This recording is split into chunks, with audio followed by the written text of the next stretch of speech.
Hi, Alan Friesen here.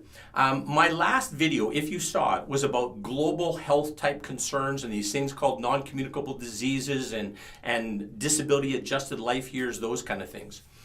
It got me thinking more about health from a personal level.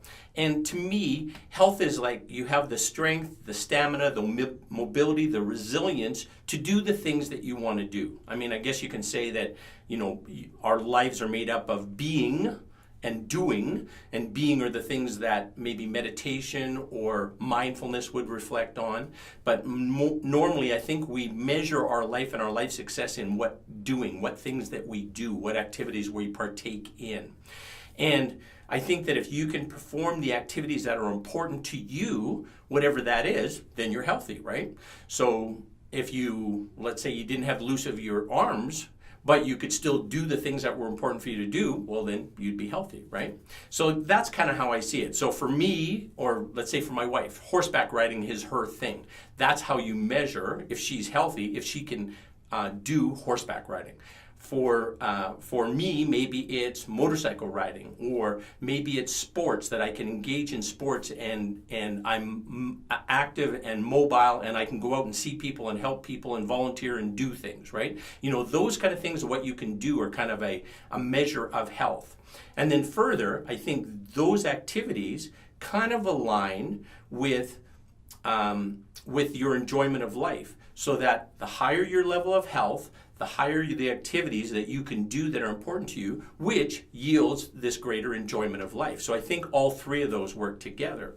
So when you start thinking about your health, or my health, you start thinking about, well, what risks can I reduce, right? If the big risks are always to do with these non-communicable diseases, or they're the most common, most prevalent, let's call it that way, well, obviously, if you smoke tobacco, stop smoking tobacco would make sense, right? If it's related to your diet, we'll find the diet, to find the choice of foods that's going to give you the most strength and endurance and long-term health and longevity.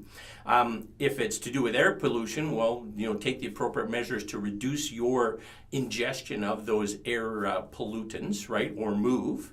If it's to do with harmful alcohol use, well, then be very modest in your alcohol use as an example, right? And then, of course, one of the other things that comes up all the time is inactivity. If you're not active, then exercise and keep your body working well, right? And okay, we've all heard this before. Every time you go to the doctor, he says, eat better, get good sleep, exercise more, those kind of things. If you're drinking a lot of alcohol, cut back, be more responsible with those kind of things. So I think all of that collectively, those encouraging your personal health, then encourages or sustains your ability to do the activities you want to do, which then creates the most enjoyment in life.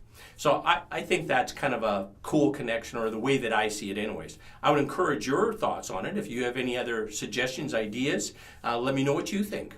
One of the quotes that was in the article that kind of prompted this, that motivated this, it said, "To the extent that an organization can help people remain well rather than merely fund disease care, individuals, populations, and the organization all benefit." So I like that kind of holistic, where looking after the individual, looks after the company, looks after the population, looks after society, and all that kind of a virtuous cycle that occurs. So there's my little rant on personal health type and a perspective on that. Love to hear any comments you have. Share them with me. I would greatly enjoy a little dialogue about this topic. Thank you much. Keep well.